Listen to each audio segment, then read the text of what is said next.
Chance হয়, কেন এবার পড়বে?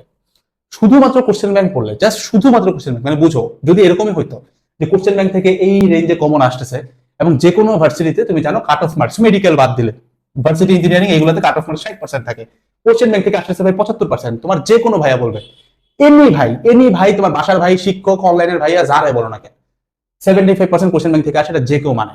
এখন অ্যাটলিস্ট মানে ওই মানে 24 সিজনের পরে মানে, ঠিক আছে, এটা মানবে, এত প্রুফ দিছি, এটা না মেনে যাওয়ার জায়গা নাই। কাট অফ মার্ক 60%, সবার চান্স পাওয়ার কথা অবভিয়াসলি। তাহলে তো এমন বলাই যায় যে ভাই তুমি ইন্টারের তাহলে প্রথম 2, 2.5, 3 বছর পড়ালেখা করো না, তুমি 2 বছর পড়ালেখা করো না, তুমি হচ্ছে অ্যাডমিশন সিজনের লাস্ট মাসে যায় কোশ্চেন ব্যাংক করো, আমার 1 ঘন্টা ক্লাস দেখে হয় না? হবে? কোনোদিনও হবে না। এটা রিজন হইতেছে এইটা যে কোশ্চেন ব্যাংক তুমি সলভ করবা, তুমি সলভ বুঝবা, তুমি ক্লাসও দেখতেছো, সব পারতেছো, বাট এই সেম জিনিসটা তুমি পরীক্ষার হলে যে লিখে দিয়ে আসতে পারবা না। এটার মেইন যেটা কারণ সেটা হচ্ছে তুমি এক্স্যাক্টলি জানো না যে আমি প্রাসের অ্যাঙ্গেলটা কেন নিচের দিকে ধরলাম, এই জিনিসটা তোমার জানা নাই, তুমি সিলেবাসটা ঠিক মতো শেষ করো নাই। এই কারণে দেখা যায় অনেকে অ্যাডমিশনে এসে খারাপ করে।